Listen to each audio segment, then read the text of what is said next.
a great deal written about the lack of women in senior positions in advertising. Do you think this lack of diversity is holding businesses back, and if so, how? I think it probably is, yeah. I mean, if you think about the importance of diversity, people tend to shortcut to diversity in race or diversity in age or even diversity in experience. But the most obvious diversity we have in front of us is the male-female.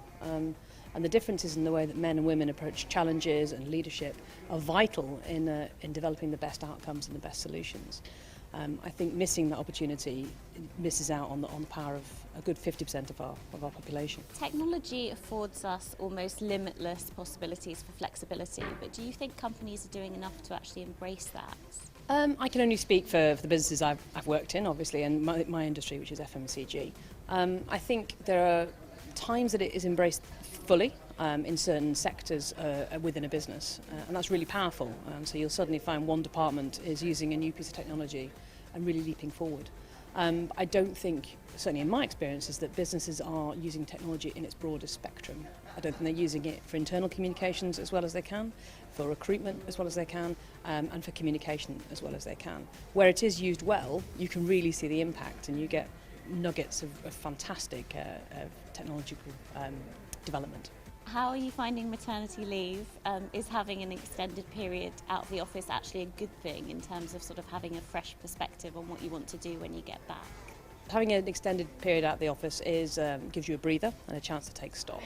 I think maternity leave makes you think about the pace that you're living life at, and that there is a sense of, where am I running to, because the end is the end and no one wants to be there. So I think maternity leave, you sit back and you go, actually, take your time, enjoy your work, enjoy your time with your family, do as much as you can, which is as good as you can, and just relax a bit, yeah. How are millennial women challenging ideas of what it means to be successful? I think it's a great question. I think you see a lot of talk about millennial women, and you see a lot of talk about the having it all is doing it all, which is a really good phrase.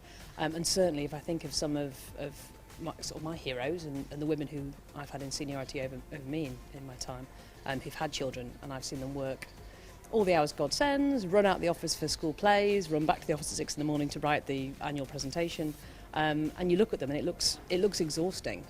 And I do think millennial women are stopping and saying, hang on a minute, where do we draw the line? Because we're not robots, we're not sort of automatons. There has to be trade-offs.